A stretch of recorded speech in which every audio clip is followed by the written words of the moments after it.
Hey guys, welcome to the first rebirth of the Temple Talks. So we have been feeling into and having lots of debates and discussions about the power to influence and being a brand or being anyone, an influencer, any person of the public eye, and having the power to reach masses of people in this day and age and in this time with so much going on, that how important it is what we're sharing and the message and the intention and the energy and the frequency and the responsibility behind all of it. So we've come together today to talk about the power of influencing and the power to influence and the responsibility and the accountability behind it, and what we're seeing or observing in the arena of social media and in leadership positions. So yeah, you want to start? Yeah, well, I'll just go from what I've been experiencing online recently of individuals in power and in a position of influence, especially in the self-help realm. We're experiencing such a profound change on earth, and whether or not it's the world reflects our inner world and everyone's breaking open and it's all happening, and whether you believe that there's like a higher frequency and higher love energies hitting the earth, right now we're at a crux moment where whatever you've been suppressing is going to come up. And I'm seeing a lot of influences in the self-help realm falling from grace, and I find it quite a profound moment to reflect on myself and the message that I want to deliver within this paradigm of self-help. And I guess where I really sit is dismantling a mindfulness paradigm, or what I've seen is it's really quick to build a following if you're posting great quotes about calming the mind, stay in peace, stay in your positivity. And there's just a well of emotion that's governing your life, governing your future, governing your experiences, and how intense it can be right now to not have a safe space to kind of express the intensity of emotion that has been congesting since we were born in this control paradigm from our parents, from our grandparents. And I find it's been a dangerous world to be following influences that speak from the mind and not from the heart. They speak from a beautiful glossy photographers that come in and do beautiful shoots, and it all looks really beautiful. And we're seeing now this falling, and I feel like for me it's like, well, I feel like I have something to say, and I'm like, you need to be seen now, Britt. And coming together right now, it's like the girls and I have such deep roots of unwavering truth, and this journey has been a big one, paralleled by our business. And for us it's time to come out of the closet. And I guess you could, to go deeper into it, is like, what's the message of the times?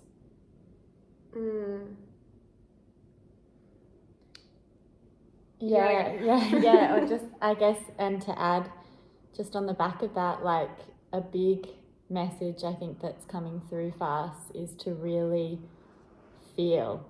It's to feel all your emotions, and if that, in what way that can come out, I think it needs to be held by people. And we're kind of lucky to have this space with us, and also in work that we're doing outside of ourselves. But instead of that, just meditate it all away. It's like that isn't going to work anymore. And I feel like that did work for a little while because we were so far from being, and we were so far from stillness. We were so in the rat race, but now we've like kind of coming out of that and coming into our creativity more, but there's still suppression.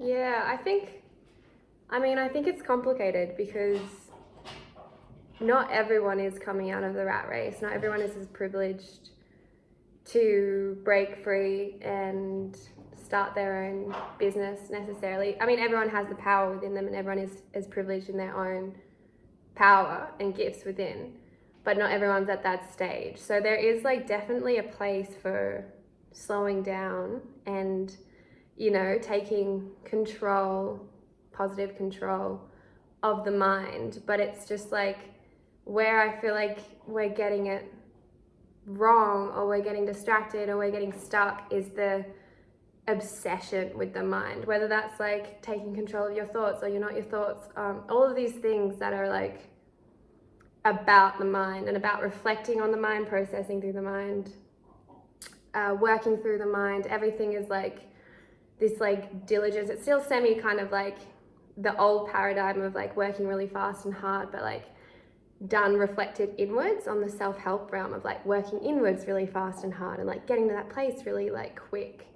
Whereas instead it's like, yeah, that mindfulness does have to be broken down, and it's like, where are we, what constructs and what conditioning and what programming is there that is pushing down and suppressing the free flow of our emotions? Because I feel like even in, obviously, like the traditional teachings from like the yogic realms, for instance, were probably quite pure and very, very relevant to that moment in time. But like how they've been adopted and accumulated, I feel like there are those like points where it gets distorted, where it's like, it's about meditating, you know, everything's still kind of centered around the mind, and no one's really talking about the heart.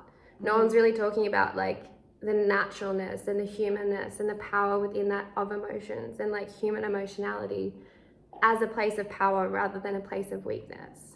Because it's like where we've got it hugely wrong is like in the numbing of our humanity, in the numbing of our emotions, and, you know, labeling certain emotions as bad, and or like over obsessing an emotion too. Like sacred rage and all this is great because it's like a way to come back into reclaiming our rage, but not staying in it. You know, it's really about coming back into a flow and acknowledging that within all those emotions is love. So yeah, it's really, what do you think? Yeah, I feel like what comes to me is like we're on a journey of freeing the heart, and freeing the heart is like a really emotional experience. And you know, that's where that mindfulness comes in. It's like mindfulness comes in and it stops the flow of emotion. And it's like, well, we don't feel safe in our family or our friendship group in a moment of our heart being freed, because you can feel it. You either like get goosebumps or tears come, and you're like, oh, I'm showing emotion, shut it down. So it's like, yeah, being able to free the heart safely. And, you know, where we can't free the heart is just reflected everywhere, because no one's ready to feel.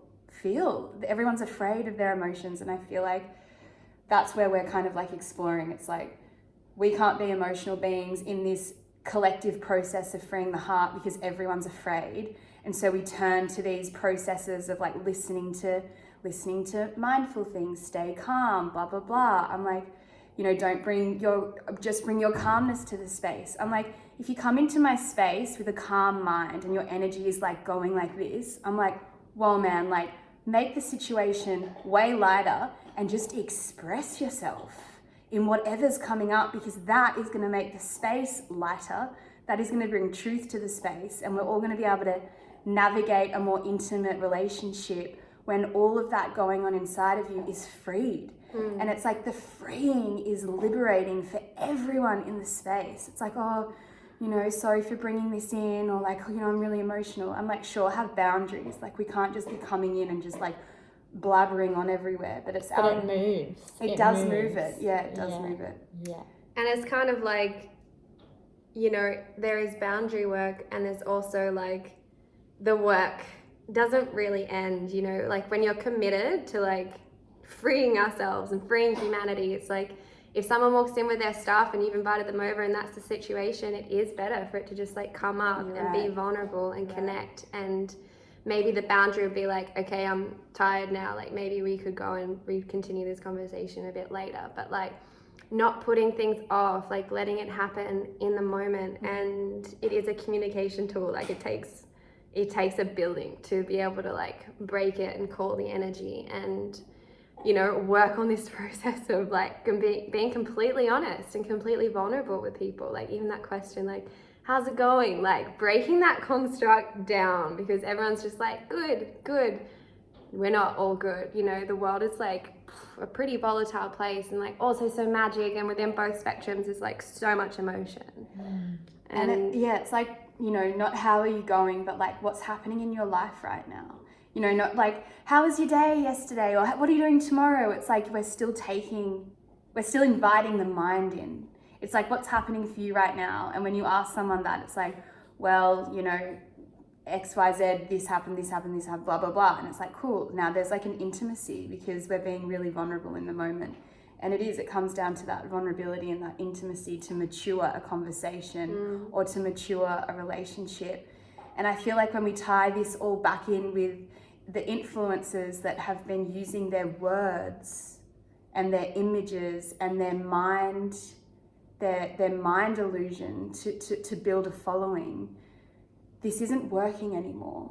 It's like the truth is becoming a felt experience. And so, you know, for us to be able to show up right now, you guys are going to feel this, and these words will resonate with you. It's like almost like the written word and like the image, unless, you know, you're going to feel whether it's coming from a wholesome space, whether the photographer's wholesome, the model's wholesome. It's like, we can't fake it anymore. And, you know, kudos to those influencers just like stepping down off the pedestal and being like, look, this is my life. But it's like, what did you do to get into those spaces? Like, where were you not listening to your heart? Like, questioning who we are actually looking to for influence and leadership, and where do they represent a life that we want to walk their shoes. Like, I'm like, where are the women in the world that are walking this path of like true integrity, like the truest integrity, where it's like unwavering?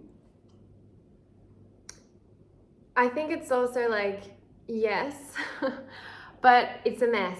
We're all a mess, and the world's a mess, and it's perfect, you know, it's chaos. And that unwavering integrity is a journey, and it's like we can't put that expectation on everybody and, you know, beat ourselves up if we've like followed the wrong leader. It's like just about continually learning to like tap into the leaders within us, like tapping into that integrity within us and walking that talk and showing, just like from that making ripples, because it's like really to be in absolute integrity at the moment is to be like an emotional mess, but like unwavering in your ability to just like keep going and keep believing and breaking through the emotional like tendency sometimes to stay stuck in the emotions, and instead being like, no, there is a way through, and we are changing, and there is somewhere we're going. Because like the level of our separation or disembodiment, I guess, from ourselves and therefore each other, you know, our interdependency and what's happening at the moment, you know, is like, if you look at the news and then you look at our emotional responses, like there's a complete incongruency because we have been desensitized, we have been numbed. So like really the power at the moment is just to like acknowledge and embrace each other and ourselves in like grief and anger, because those two emotions are like really strong within us, and we're not aware of it, or we're not willing to embrace it as a point of power, because if we really tapped in, we'd be like, oh my god, we can't go there because it's too much, and I won't be able to move forward. But really it's like embracing that is like the tsunami wave of cleansing, to be like, this is truth. We're furious that the world has been corrupted and exploited, and our brothers and sisters in humanity have been just like completely colonized and just taken from. And there's so much grief in the loss. There's so much grief. And to embrace that is really to embrace our like humanity and our connection and our ability to then like, you know, embracing our humanity is this like unifying force where we're like, actually, we're all one, we're all grieving, we're all angry because we're all in this together and we have a vision to move forward. So it's like that unification is where the power of the 99% is. It's like only when we're together can we then take that step and have that step be really powerful. But like, if we're all just like pushing down that emotion and not feeling like this is happening, we're separating ourselves and we can't move forward as the power of the 99%, which is what we need to then take off the cap and let that change actually become solidified in like new systems and new communities and structure, I guess. Yeah, and the collective unity is coming to realize that we've been so lied to and grieving that, you know, beyond the influences, but grieving that like, you know, the government never did and never will have our best interest in their heart. It's like grieving the entire system that has suppressed us. And in that grief, being like, okay, they've never cared about me. I'm going to start governing myself and have my own sovereignty. And only from that space of radical grief, of realizing that we've been so lied to, can you even want to have sovereignty. It's like it comes through these radical conversations and these radical truths and people having different keys within themselves of information and experience for us to go, okay, I'm not going to be afraid to either speak my truth or hear the truth. And what even is sovereignty? You know, like we use this word a lot and like I feel it, but like, you know, how would you explain it to others? Yeah, I feel like it's so grand, and like to actually be sovereign is to take complete control of everything in our lives. Like take back our homes, take back the water, take back the food that's been poisoned. Like everything has been governed and is making us sick. And yeah, I'm not sure. I think it's a step-by-step process to regain our sovereignty because of the degree to which we've been crushed. And I do believe that it starts with feeling our emotions, because that is the unlocking of every bit of thing that's been put on top of us, like since we were born. And it's like,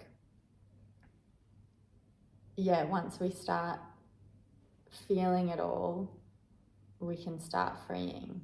I don't know. Do you have to add to what sovereignty? What sovereignty is that you can add? Well, sovereignty, like, you know, I feel like it's sovereignty. If you have sovereignty of the mind, you then have sovereignty of the heart. It's like, you know, if we can be sovereign from within our being, it will naturally dismantle the constructs around us, and it's being free. It's being free of thought and free of heart, and it's like, where we can't express is where it's like, where aren't we sovereign? Exactly. I think that's exactly the point, because it's like, you know, tying back into the influences and where we trip ourselves up, essentially. It's like, why are we fooled? Why are people fooled in their own positions of leadership, thinking they've got it, and then unexpectedly things just, like, the throne comes from outside of their feet. And like those people who follow them, they're like, it's the same experience. It's like, where are we being tripped up? Where is the sovereignty being taken, and how complex is it? And I think it's really starting to look at subtlety, and, you know, that we are in this new wave of like colonialism in the like cyber tech psychic space, and it is all tied down to those like tech giants and to Facebook and Google and like all of these like these allegiances of toxic businesses that we're all dependent on. You know, we're about to post this on Instagram, but knowing and really understanding that we are being affected, like we're at effect of those intents and those AI procedures and those toxic energies that are coming from these businesses, and they're affecting layers and layers of our psyches, and our freedom is really taken away in our like layers of the mind, the emotions, the body, even our spirit, you know, like all of these points of control by like conditioning, media, stuff like this. But it's like there are so many, and they are so subtle, and they are so complex that it's like really having compassion that we do. It's hard to be that discerning where you are in your complete integrity, and that is the reason, and that is where these influencers are falling and are not in their integrity, because they're not aware. They haven't done that extra step of work. They haven't questioned to the depths that need to be questioned, or looked inside themselves to the depth that need to be looked inside themselves to be a leader and to acknowledge the responsibility of the message that you're sharing, particularly when it's in like, this is a step procedure of how you become free, or how you become empowered, or how you claim your gifts, or whatever, which, because it's like you're delving into these, like you're recoding yourself. So if you're recoding yourself with someone else's program when they haven't done the work to be like, this is true liberation, rather than this is a bit of liberation, but underneath it is actually these layers of control, you know, there's no sovereignty there. So it's like those leaders, it's like this osmosis happening between people who sign up to those courses, and they just take on that model, like that toxic mix. And when you're in those spaces, like you are vulnerable to other energies, however you want to see them or call them, like coming into those frequency bands and hijacking and making things a bit more stark or things a bit worse. So it's like it's talking about our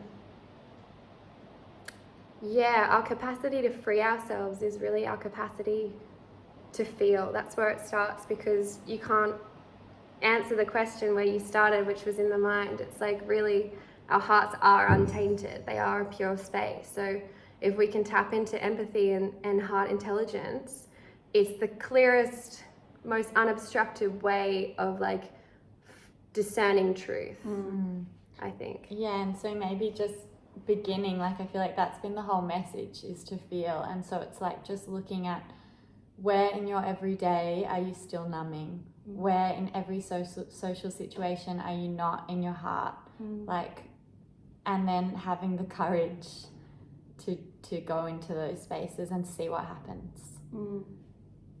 See how you open, see how that person next to you opens, rather than like, because I do feel like the mind has some traps of like, people aren't going to receive it, or I'm going to be dumping, or all that stuff. And it's just like,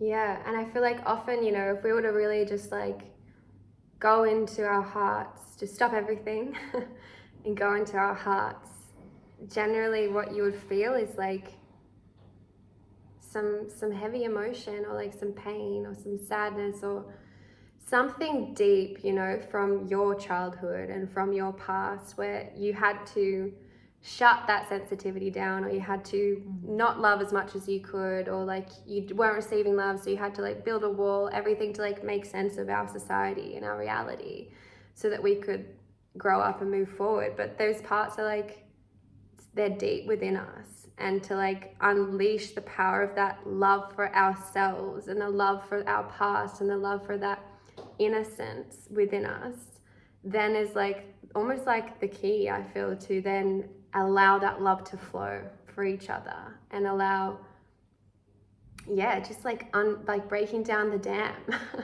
You got to blow the dam open and let the flood of emotion come, and its chaos, and maybe feel lost and feel whatever you need to feel, and then that water's going to run clean, and you're going to be able to just like have your love flow much more easily between you and others, because you're not going to be getting as triggered or as whatever. It's not going to be as personal. It'll start becoming more universal, like more shared. It's going to be a shared experience. Once you like clear away the past, it's like you become more able to be a real leader, because you're not carrying so much stuff of your own. You're like more open to picking up the stuff and the pieces of the world, not taking it on, but like sharing the load, you know, walking together. I feel like that's what a leader does. It's like picking up those bags that others are carrying, that humanity is carrying in the collective field, and like, I don't know, dissolving it and walking forward and bringing everybody with us. Yeah. Oh, I'm teary. Yeah. And I just like had another thought about how if we're just in our minds, like, and we're not feeling, then we actually can't hear our intuition. Yeah. Because it's in the feeling, and that means we're just creating everything in our life from the mind, and there's not going to be a flow, and that we're going to be manifesting things that are not meant for us. Yeah, because depression and overwhelm, panic and anxiety, this languishing, that was the word they published in like the New York Times, of this emotion that everyone's experiencing. It's like this being in this stuck, uninspired, unenergetic, stretched out period of emotion. It's really, I feel like we reach that place when we're not letting it out. We're not like fully letting the emotion out. We're like, I'm feeling sad, but you need to go in and feel just so sad. You know, you got to go and like purge the sorrow, because that, I feel like all of that space of like the stagnancy of like what can feel like depression, and it's not for everybody. Everyone's in their own journey, in their own space with that stuff.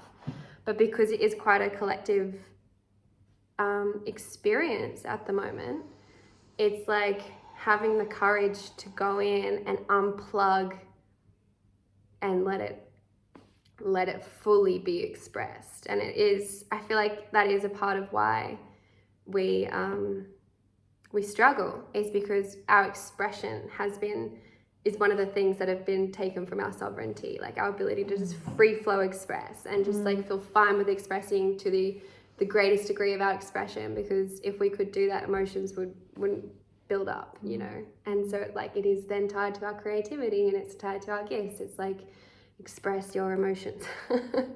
Yeah.